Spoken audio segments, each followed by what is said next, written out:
Hello everyone, मैं मनोज एक बार फिर से आपको एक नए वीडियो में स्वागत करता हूं। तो लास्ट वीडियो में हम लोग कंप्लीट कर चुके थे एक्सरसाइज 13.1। आज हम लोग स्टार्ट करने वाले हैं एक्सरसाइज 13.2। ओके। तो 13.2 में हमें क्या करना है कि यहाँ पर हम लोग को लेट्स रिजॉल्व इनटू फैक्टर, इसका हम लोग का फैक्टर करना है। वन पार्ट वन, यह है हम लोग का फैक्टर। इसे हम लोग क्या करना है, फैक्टर करना है। तो हम लोग स्टार्ट करते हैं। ठीक है।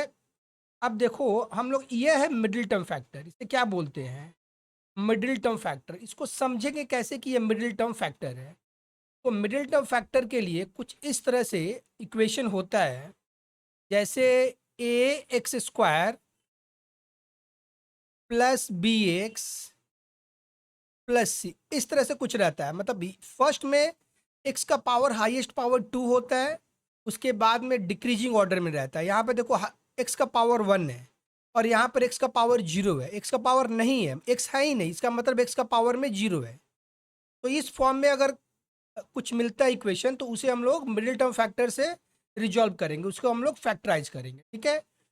अब मिडिल टर्म फैक्टर को हम लोग करते कैसे हैं, तो यहाँ पर आप ध्यान से देखो कि मिडिल टर्म फैक्टर के लिए यहाँ पर ये, इसको हम लोग कांस्टेंट पार्ट बोलते हैं। ये है हम लोग का कांस्टेंट पार्ट, और ये है हाईएस्ट पावर का, यह जो 2 दिया हुआ है, इसको हम लोग ए स्क्वायर का कोएफिशिएंट बोलेंगे। यह है हाईएस्ट पावर का कोएफिशिएंट।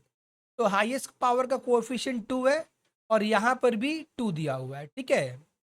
अब हम लोग को करना क्या है कि इस 2 को, इस 2 को या तो हम लोग मल्टीप्लाई करें या इसको इंडिविजुअली हम लोग फैक्टर कर लें। अब इस 2 का फैक्टर क्या होगा, इस 2 का फैक्टर तो केवल 2 ही रहेगा। 2 का फैक्टर 2 और 1 होगा। उसी तरह से इस 2 का फैक्टर भी 2 और 1 मिलेगा। तो 2 और 1 मिलेगा। तो एक्चुअल में हम लोग को फैक्टर क्या क्या मिला, यहाँ पर मिला है 2 इंटू ये एक 2 और एक ये 2, दो 2 और एक 1 है। तो बेसिकली यही हम लोग का फैक्टर मिला। हम लोग अगर इसको 2 को और 2 को मल्टीप्लाई करते हैं, तो 2 2 जा कितना होता है, 2 2 जा 4।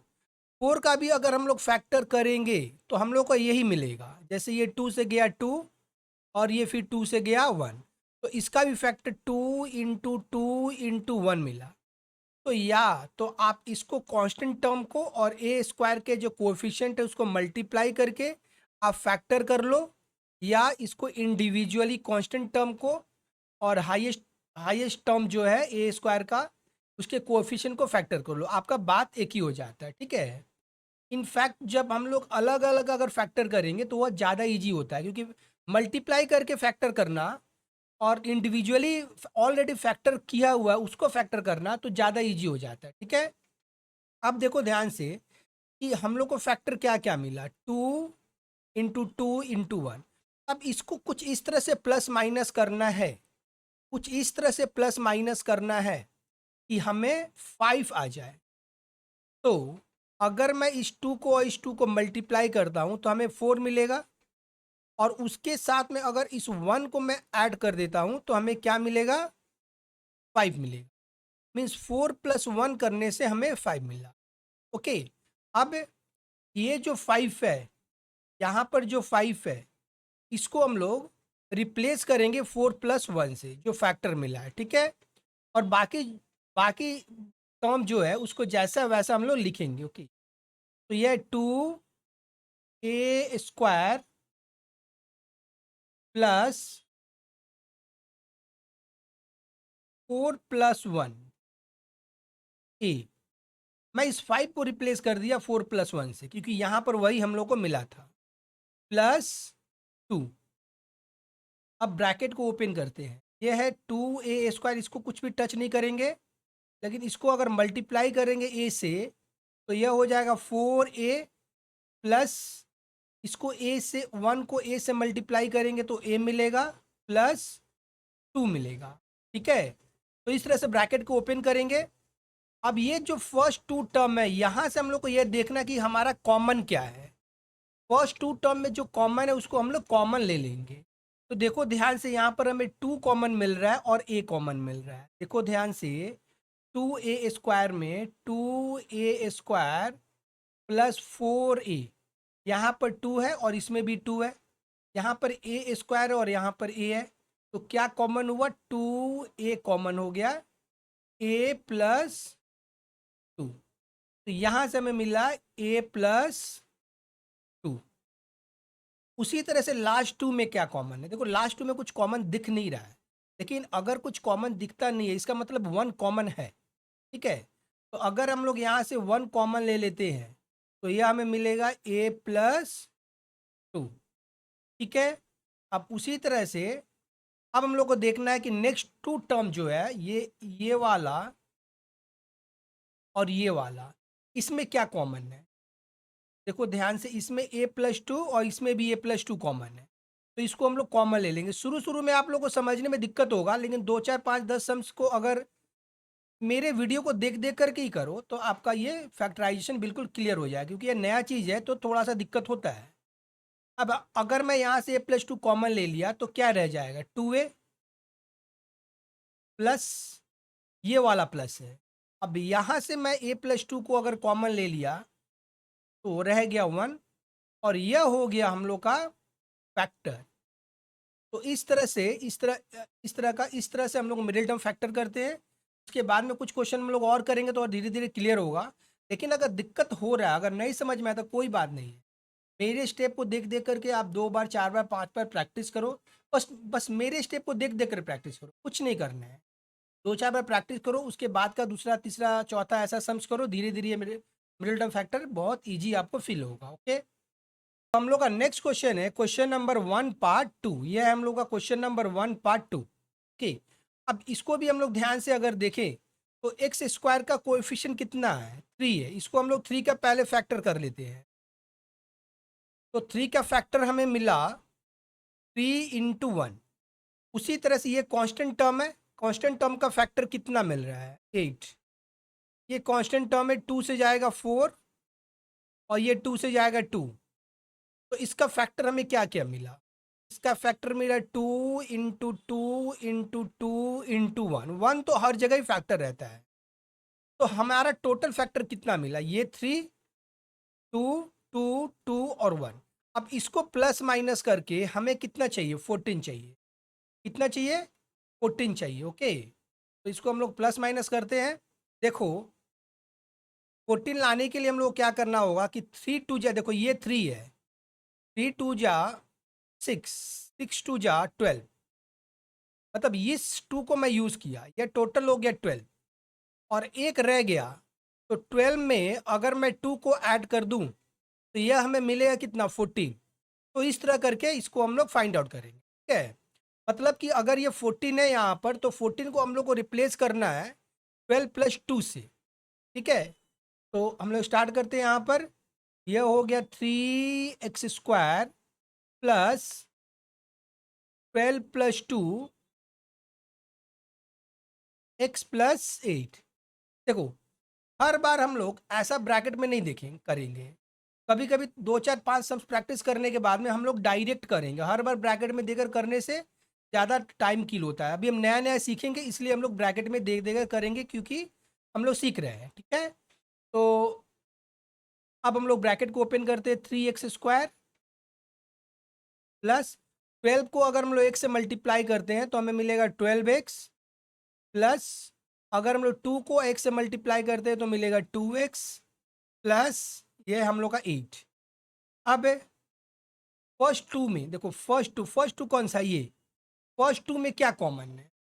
फर्स्ट टू में हम लोग अगर ध्यान से देखें तो देखो यहाँ पर 3 है और यहाँ पर 12 है, तो 12 में 3 कॉमन मिल जाता है। 12 में 3 एक फैक्टर होता है, तो 3 हम लोग कॉमन ले लेंगे। यहाँ पर x² है और यहाँ पर x है, तो x² में x कॉमन हमें मिलेगा। तो अगर मैं 3 कॉमन ले लेता हूँ और x कॉमन ले लेता हूँ, तो यहाँ पर 3 कॉमन ले लिया और x कॉमन ले लिया, तो रह गया x प्लस 12 में अगर मैं 3 कॉमन ले लूँ तो मिलेगा 4। और ये लास्ट टू टर्म जो है, इसको लास्ट टू टर्म से हम लोग 2 को कॉमन ले लेंगे, तो ये मिलेगा x प्लस 4।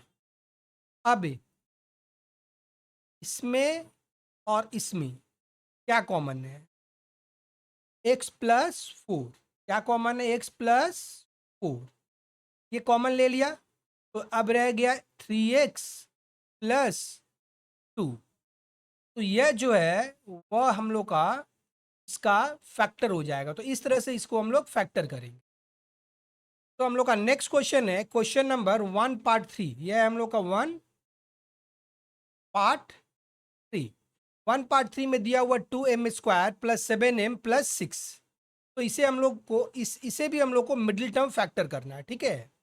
तो मिडिल टर्म फैक्टर करने के लिए मैं जैसे बताया कि m² का कोएफिशिएंट यहाँ पर 2 है। तो 2 का फैक्टर क्या होगा? 2 का फैक्टर तो अब हम लोग समझ चुके हैं, 2 इंटू 1 होता है। लेकिन 6 का फैक्टर हम लोग को करना होगा। तो अगर 6 का हम लोग फैक्टर करते हैं तो हमें मिलेगा 2 एंड 3। मतलब यहाँ पर मिलेगा 2 इंटू 3 इंटू 1, राइट। तो बेसिकली हम लोग को फैक्टर क्या क्या मिला? यहाँ पर 2 और 1 है, मीन्स 2 इंटू, अच्छा 1 तो एक बार ही लिखेंगे, 1 इंटू 2 इंटू 3। तो यह बेसिकली हम लोग का फैक्टर मिला। अब हम लोग क्या करेंगे, इसको प्लस माइनस करके हम लोग को कितना चाहिए? 7 चाहिए, ये वाला 7 चाहिए। तो कैसे होगा? 2 2 जा 4, देखो यहाँ पर हो गया 4 प्लस 4 के साथ में इस 3 को अगर हम लोग ऐड कर देते हैं तो हमें 7 मिल रहा है। तो हमारा कुछ इस तरह से लिखेंगे 2m² plus 4 plus 3m plus 6। Okay, अब इसको फिर से ब्रैकेट को ओपन करेंगे, 2m² plus 4m plus 3m plus 6। अब अगर हम लोग ध्यान से देखें तो ये फर्स्ट 2 टर्म है, इसमें हमें क्या कॉमन दिख रहा है? यहाँ पर कॉमन है 2m। 2m कॉमन ले लिया, देखो यहाँ पर 2 है और यहाँ पर 4 में भी एक 2 मिल जाएगा। यहाँ पर m² है और यहाँ पर m है, तो m कॉमन मैं ले लिया। अब 2m कॉमन लेने के बाद में यहाँ पर रहेगा m प्लस 2। अब ये जो लास्ट 2 टर्म है यहाँ से हमें कॉमन दिख रहा है 3। 3 कॉमन ले लिया, तो यहाँ से भी हमें मिलेगा एक m प्लस 2। देखो ध्यान से, ये वाला टर्म और ये वाला टर्म अगर सेम नहीं मिलता, इसका मतलब हम लोग का टर्म्स हम लोग जो किए हैं वो रॉन्ग किए। ये सेम मिलना चाहिए, ठीक है। तो यहाँ से अब हम लोग देखेंगे कि क्या हमें कॉमन मिल रहा है। तो m+3 कॉमन मिलेगा, m+2 कॉमन मिल रहा है। तो m+2 अगर मैं यहाँ से कॉमन ले लिया तो यहाँ पर रह गया 2m प्लस 3, और यह हो गया हम लोग का फैक्टर। तो इस तरह करके हम लोग इसको फैक्टर करेंगे। तो हम लोग का नेक्स्ट क्वेश्चन है क्वेश्चन नंबर 1 पार्ट 4। यह भी हम लोग का मिडिल टर्म फैक्टर है। तो इसे भी हम लोग क्या करेंगे, पहले x² का कोएफिशिएंट इसको बोलते हैं 6, इसका फैक्टर करेंगे।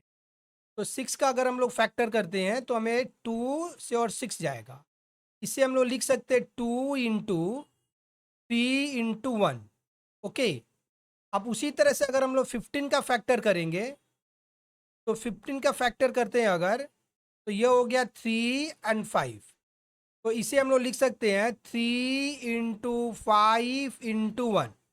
तो मेनली हम लोग का टोटल फैक्टर कितना मिला? पहला है 2 इंटू 3, ये देखो ये 2 और 3 है और ये 3 और 5 है।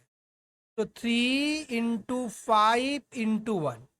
अब इन सारे को प्लस माइनस करके हमें क्या चाहिए? देखो x के बगल में क्या है? x का बगल में कुछ नहीं है, इसका मतलब 1 है।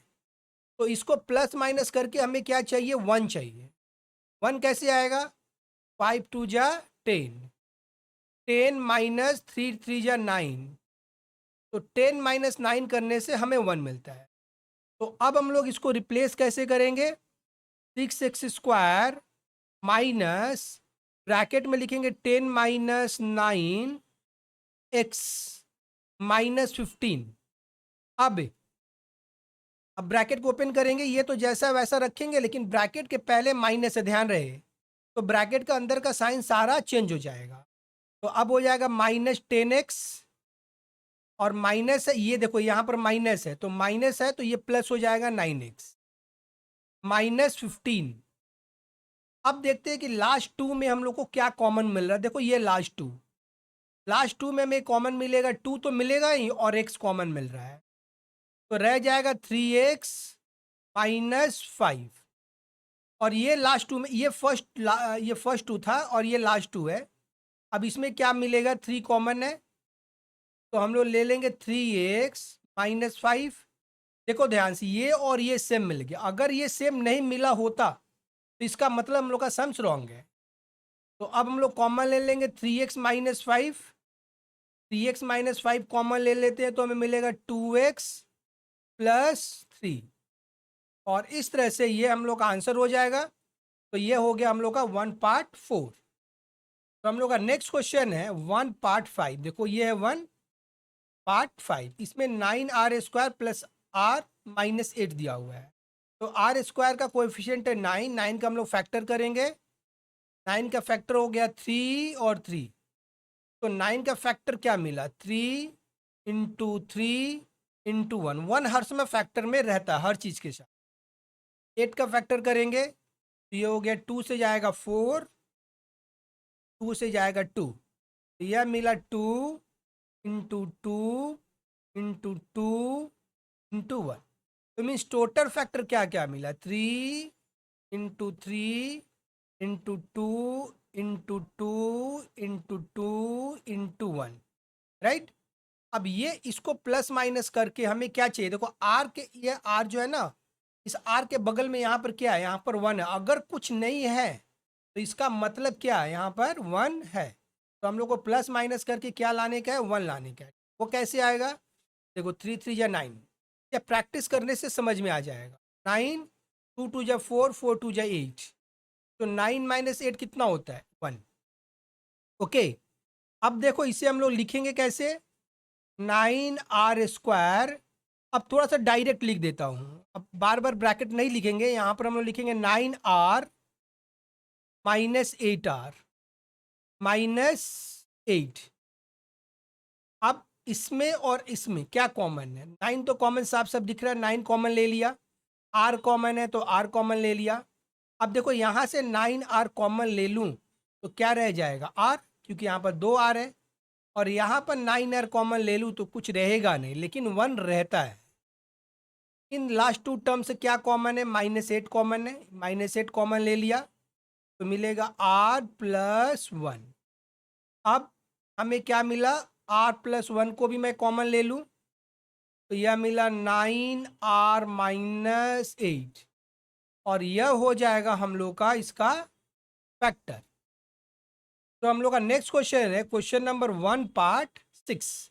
इसमें दिया हुआ 6m² minus 11mn minus 10n²। तो ठीक जैसे हम लोग बाकी क्वेश्चन किए हैं, पहले m² के बगल में कोएफिशिएंट है 6, तो 6 का हम लोग फैक्टर करेंगे तो यह होगा 2 और 3। इसे हम लोग कुछ इस तरह से लिखेंगे 2 × 3 × 1। उसी तरह से अगर 10 का हम लोग फैक्टर करते हैं तो यहाँ से हमें मिलेगा 2 और 5। तो इसे हम लोग लिख सकते हैं 2 × 5 × 1। अब इसको और इसको प्लस माइनस करके हमें कितना चाहिए, ये बीच वाला, बीच में 11 है तो हमें 11 चाहिए, ठीक है। तो हम लोग इसको कैसे करेंगे, देखो ध्यान से, ये 5 3 जा 15 माइनस 2 2 जा 4, तो 15 माइनस 4 कितना होता है, 11। ये हो गया 11। तो इसे हम लोग लिखेंगे 6m² minus 15 minus 4 mn minus 10n²। अब ब्रैकेट को ओपन करेंगे हम लोग, 6m², ब्रैकेट को ओपन करेंगे तो ध्यान रहे कि ब्रैकेट के पहले क्या है, इस ब्रैकेट के पहले माइनस है, राइट। तो अगर ब्रैकेट के पहले माइनस होता है तो ब्रैकेट के अंदर का सारा साइन चेंज हो जाता है, ठीक है। तो यह हो गया -15mn, और ये माइनस है, देखो यहाँ पर माइनस है तो ये हो जाएगा +4mn माइनस 10n²। आप देखेंगे कि इसमें और इसमें क्या कॉमन है, तो इसमें दोनों में कॉमन हमें 3 तो कॉमन दिख रहा है और m भी कॉमन है। तो 3m कॉमन ले लिया तो मिलेगा 2m माइनस 5n। और लास्ट टू में क्या कॉमन है? लास्ट टू में कॉमन है 2n, तो मिलेगा 2m-5n। अब इसमें और इसमें क्या कॉमन है? 2m-5n, तो हमें मिलेगा 3m प्लस 2n, और यह हो गया हम लोग का इसका आंसर। तो बच्चों इस वीडियो में हम लोग यहीं तक रखेंगे, आप लोग इसको देख देख कर प्रैक्टिस करो, ठीक है। जैसे अगर नहीं समझ में आता तो बार बार इसे प्रैक्टिस करो, ठीक है। और वीडियो कैसा लग रहा हो आप कमेंट करके बताना, और अगर वीडियो अच्छा लग रहा हो तो प्लीज़ एक लाइक का बटन दबा देना। अगर आप चैनल पर नए हो तो सब्सक्राइब करके पास में दिए हुए बेल को प्रेस कर लेना, ताकि टाइम टू टाइम वीडियो का नोटिफिकेशन आपको मिलता रहे। फिर से हम लोग मिलेंगे नेक्स्ट वीडियो में, तब तक के लिए keep smiling and keep learning.